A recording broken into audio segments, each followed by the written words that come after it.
99.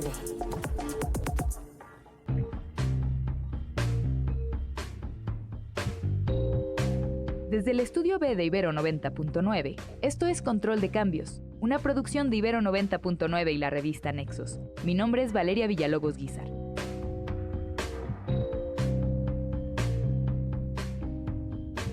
El incremento en el gasto de pensiones federales, tanto contributivas como asistenciales, y el aumento desproporcionado en el gasto ha ejercido presión sobre las finanzas públicas del país.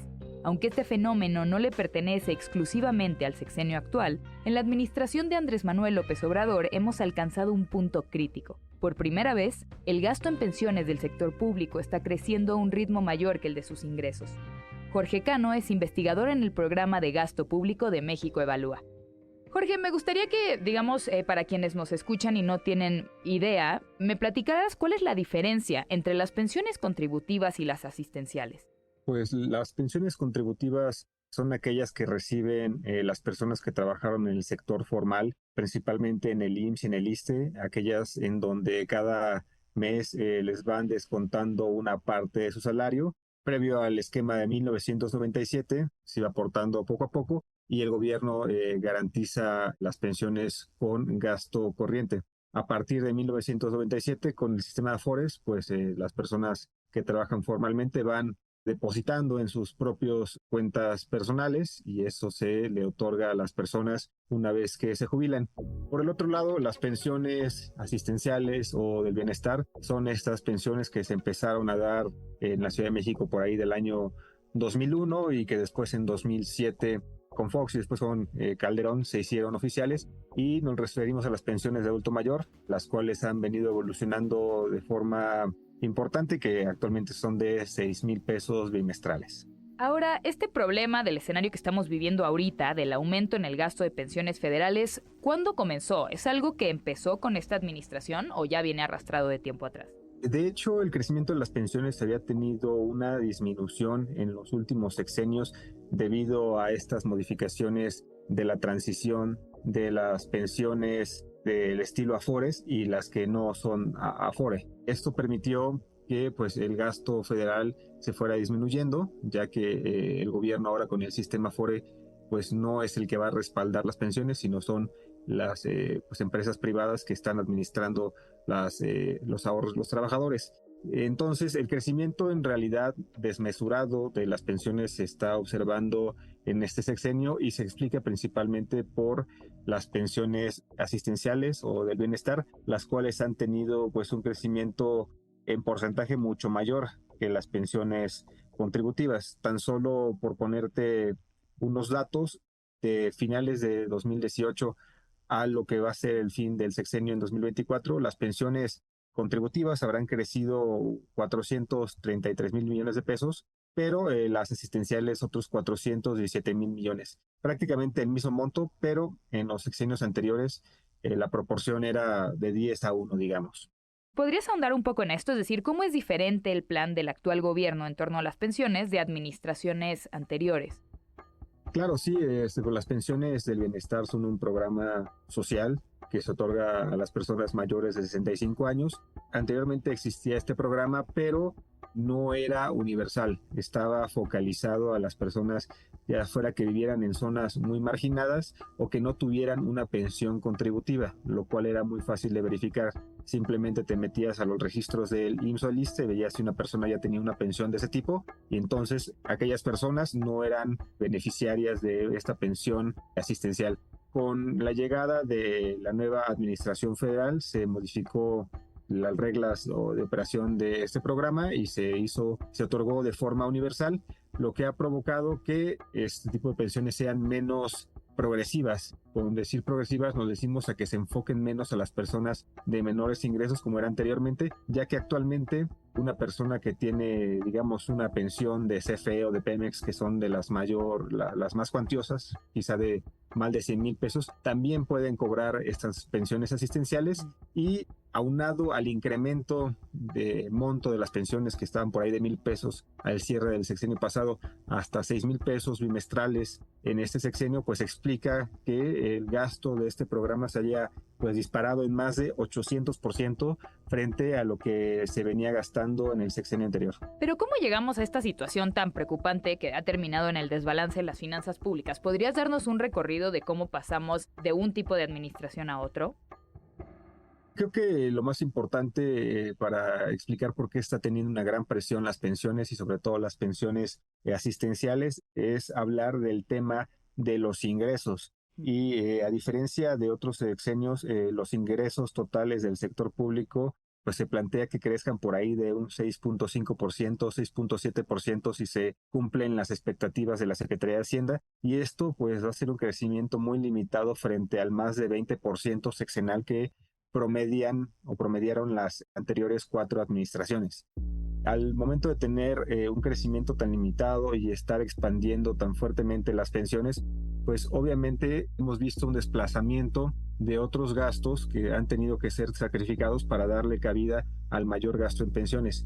Y esos gastos pues son lamentablemente aquellos relacionados a la salud, un estancamiento en el gasto en educación y en seguridad, pero también reducciones importantes en el gasto en agricultura, por ejemplo, en ciencia y tecnología y otras funciones muy importantes que han sido desplazadas por este mayor incremento de las pensiones.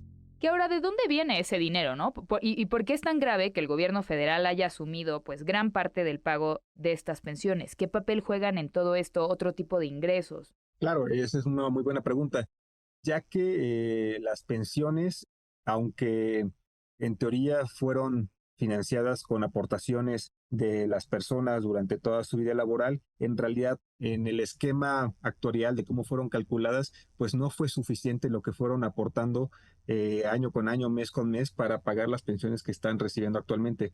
Esto ha provocado que sea el gobierno federal el que tenga que pagar la mayor parte de las pensiones del IMSS y del ISSSTE. Básicamente las únicas pensiones que son pagadas no directamente por el gobierno federal son aquellas de CFE y de Pemex. Bueno, también existen esquemas de pensiones de universidades, pero son de menor monto. Y entonces, al momento de que el gobierno federal asume la responsabilidad del pago de pensiones, pues obviamente tiene que financiarlo con sus ingresos propios, ya sea la recaudación tributaria, el IVA, ISR, IEPS, los pocos ingresos petroleros, los cuales se han venido disminuyendo, tanto porque la producción de petróleo ha bajado, al igual que por la disminución de los impuestos que se le cobran a Pemex. En suma, pues esos ingresos específicos del gobierno federal que sirven para financiar todo tipo de derechos como salud, educación, etcétera, pues ha estado compitiendo más fuertemente también con el gasto de pensiones. ¿Y qué tan sostenible es este modelo? No sé, pienso en qué escenario nos espera a nosotros los jóvenes, ahorita personas que tenemos entre 30 o 40 años. ¿Tenemos la esperanza de recibir verdaderamente algún tipo de pensión para el retiro ante este escenario? ¿Es sostenible? El modelo de pensiones actualmente de las personas que se jubilan con el 100% de su pensión, pues ya terminó a partir de 1997. Se vio que conforme iba creciendo la población, pues cada vez iba a haber un mayor número de personas mayores de 65 años respecto de las personas en edad de trabajar, y pues se cambió este esquema de afores. En este esquema de afores, lamentablemente, nuestra generación que empezó a trabajar después de 1997, pues no vamos a lograr tener una pensión del 100% de nuestro último salario, ya que el pago que se va a realizar va a depender del el monto total que se ahorra en nuestra Afore, en nuestra cuenta de los rendimientos, pero pues las proyecciones es que sea una pensión equivalente alrededor del 62% de nuestro último salario. Esto está más o menos en línea con los otros países desarrollados miembros de la OCDE, pero definitivamente va a ser una pensión inferior a la que tenían nuestros padres o abuelos.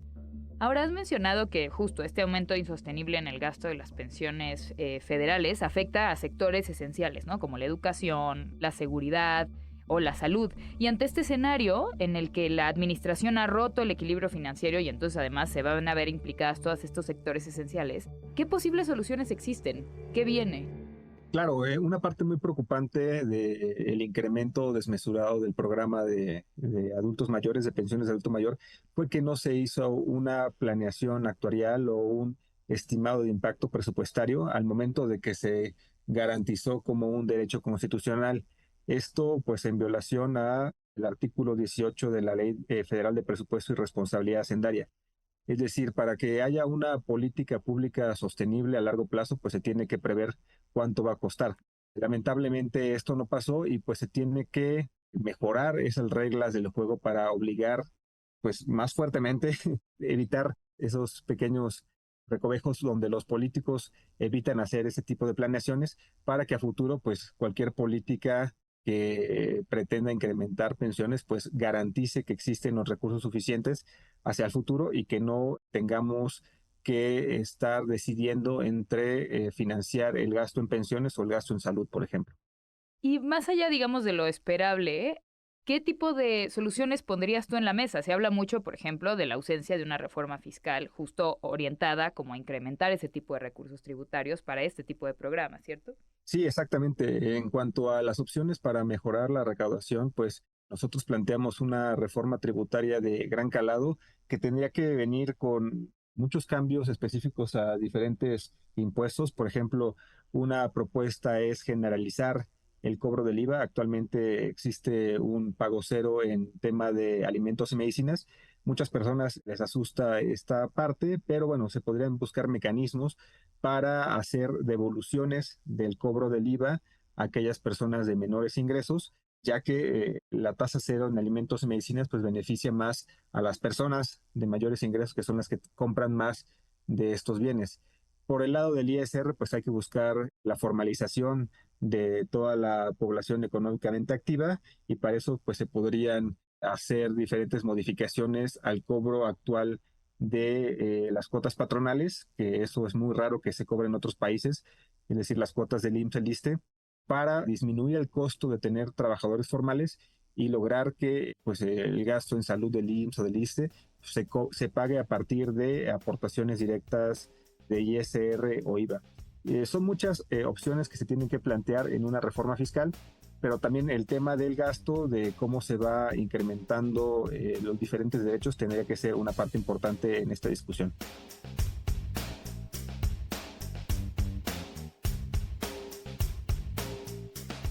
Jorge Cano es investigador del Programa de Gasto Público de México Evalúa. Pueden consultar lo que ha escrito en la revista en www.nexos.com.mx/control de cambios.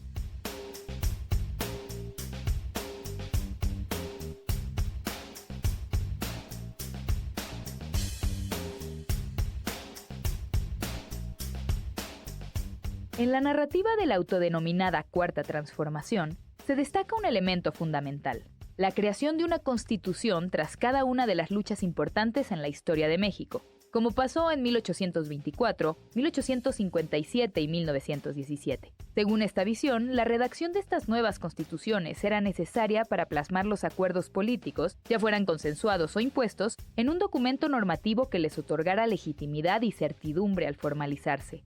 El proceso político, liderado por el presidente López Obrador, quien encabeza un movimiento que asegura revolucionario y comparable con el de figuras como Cristo o Gandhi, busca formalizar un momento que representa tanto la culminación como la fundación de una nueva etapa en la historia de México. Para dar forma a este proceso, tanto él como sus seguidores consideran necesario redactar una nueva constitución, ya sea a través de amplias reformas constitucionales o convocando a una asamblea constituyente. Sergio López Ayllón es investigador del Instituto de Investigaciones Jurídicas de la UNAM. Sergio, ¿crees que la Cuarta Transformación ha marcado verdaderamente una ruptura con el modelo neoliberal? ¿Es verdaderamente una revolución lo que estamos viendo con la 4T?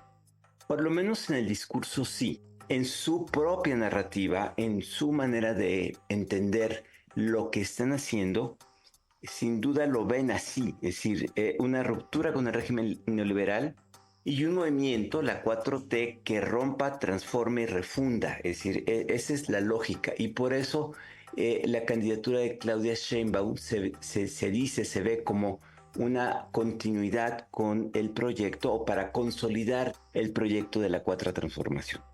Ahora, mientras que las constituciones anteriores provinieron justo de luchas bastante cruentas, el texto de culminación y permanencia de la 4T, pues dicen que resultará de una suerte de revolución de las conciencias. ¿Qué opinión te merece esto, en primer lugar, y cómo es que esta promesa originalmente iba a impulsarse a través de la acción administrativa y luego más bien se ha tenido que estar impulsando a través de reformas constitucionales? A ver, déjame ponerlo un poquitito en contexto, ¿no?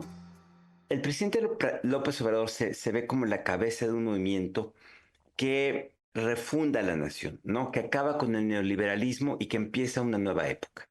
En esta lógica, lo que él anunciaba al principio de su mandato, él lo dijo así expresamente: no va a hacer reformas a la Constitución, voy a concentrarme en cuestiones de carácter administrativo y legal. ¿Por qué? Porque pensaba que la legitimidad, la enorme fuerza que le dio el voto popular, lo iba a permitir transitar con sus reformas. Sin embargo, en este análisis que él traía, le faltaba entender o no había visto con toda claridad que la Constitución mexicana, así en el estado que se encontraba cuando él toma el poder, se encontraba, digamos, muy diseñada para que se enfrentaran a los pesos y contrapesos, es decir, para que el Congreso y para que el Poder Judicial y los órganos constitucionales autónomos funcionaran como contrapesos al poder. Este era el diseño, ¿no? Y cuando él empieza a querer cambiar cosas y se enfrenta a esta catarata de amparos, de controversias, o el mismo Congreso que no aprueba las reformas constitucionales, se da cuenta que entonces requiere un cambio mucho más profundo y que necesita necesariamente tocar a la Constitución. Esta es la segunda parte del sexenio, en la que ya claramente propone una serie de reformas constitucionales. Las primeras no pasan y acaba de proponer un paquete de 20 reformas constitucionales que si son aprobadas van a tener un impacto muy grande en el diseño constitucional. ¿Por qué? Porque básicamente regresan a un estado en donde el presidente de la República concentra una gran cantidad de poderes y donde los pesos y los contrapesos se encuentran limitados. Esta es, digamos, la lógica que está animando las reformas propuestas por el presidente López Obrador, particularmente aquellas que buscan desaparecer los órganos constitucionales autónomos y las que buscan modificar el sistema representativo para que queden solo los diputados de mayoría. Y bueno, yéndonos un poquitito más lejos, esto responde a la lógica de estos movimientos políticos que hemos visto surgir en el siglo XXI, a los cuales hemos denominado populismos, ¿no? ¿Qué es el populismo? Has dicho así muy rápidamente y muy simplemente. Pues el populismo es la expresión de un entendimiento político en el cual la democracia se centra en la idea de que existe un pueblo homogéneo y unitario cuya voluntad es suprema.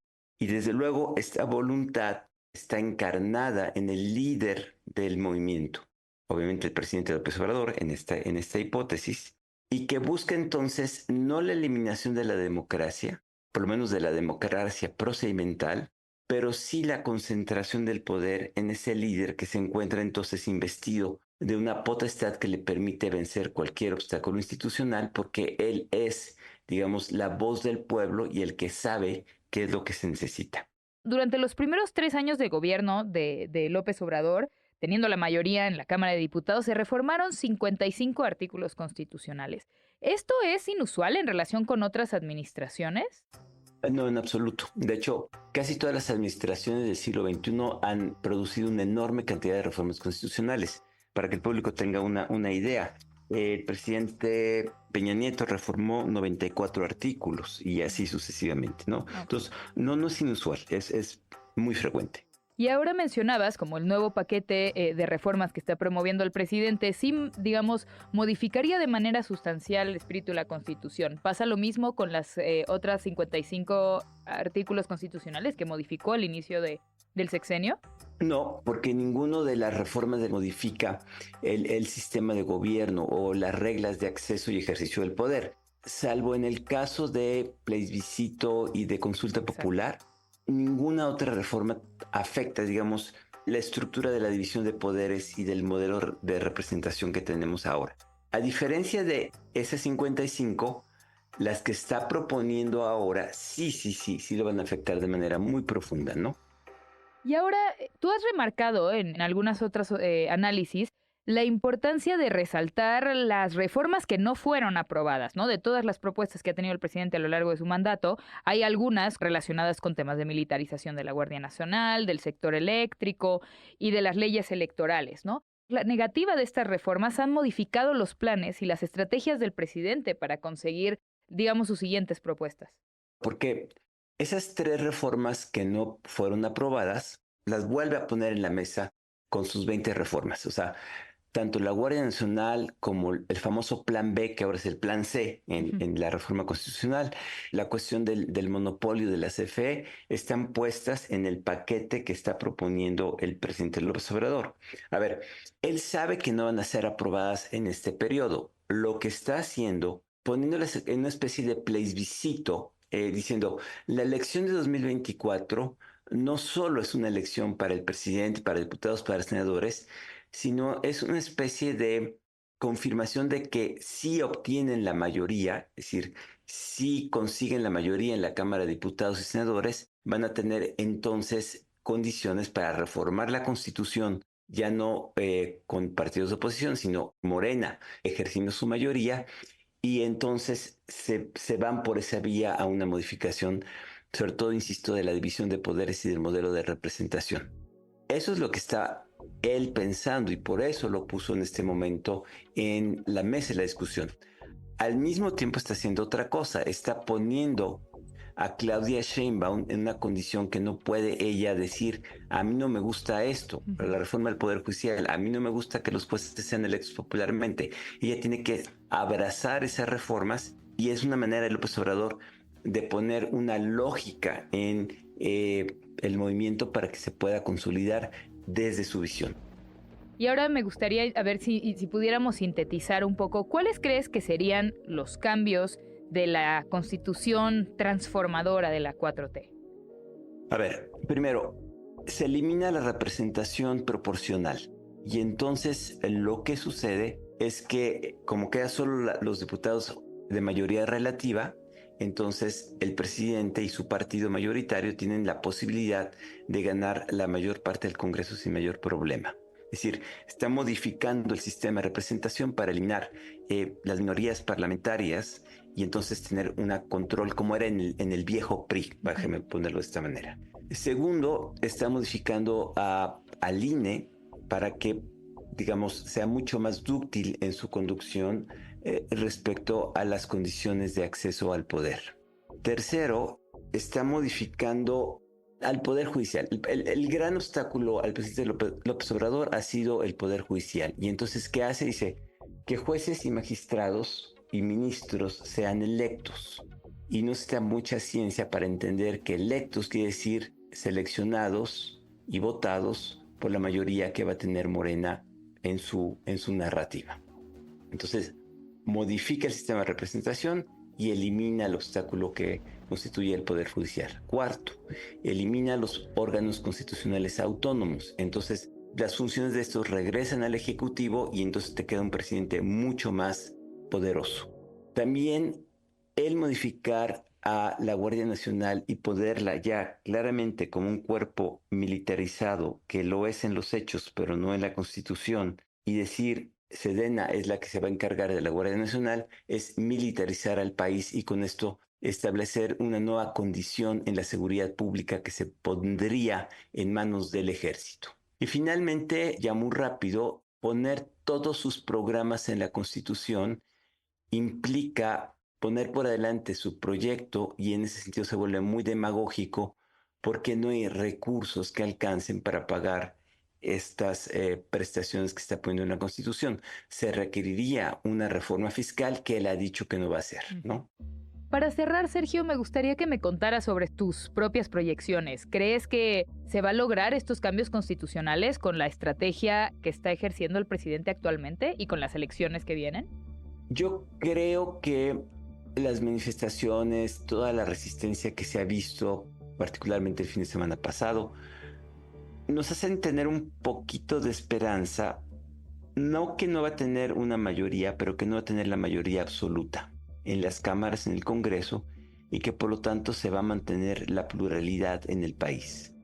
Y yo creo que muchos estamos convencidos de que hay que empujar esa ruta para que la próxima presidenta, una u otra, ¿sí?, tengan entonces una condición más democrática, más representativa, más plural de lo que implica ese país, y entonces sean los mecanismos democráticos los que permitan, digamos, no imponer una sola visión, sino que esta pluralidad vaya construyendo el país y la gobernanza que queremos.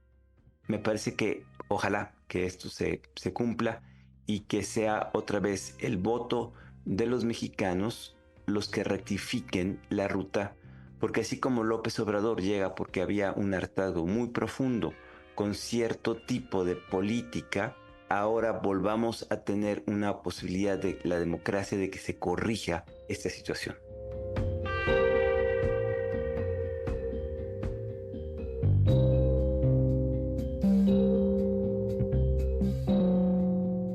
Sergio López Ayllón es investigador del Instituto de Investigaciones Jurídicas de la UNAM y pueden consultar lo que ha escrito en la revista en www.nexos.com.mx/control de cambios.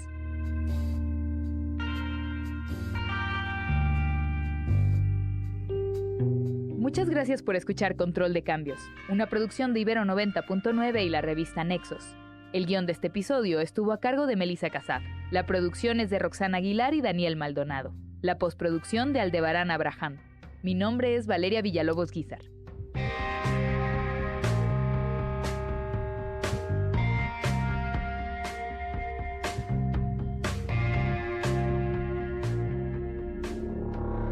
Para más contenidos como este, descarga nuestra aplicación disponible para Android y iOS o visita ibero909.fm.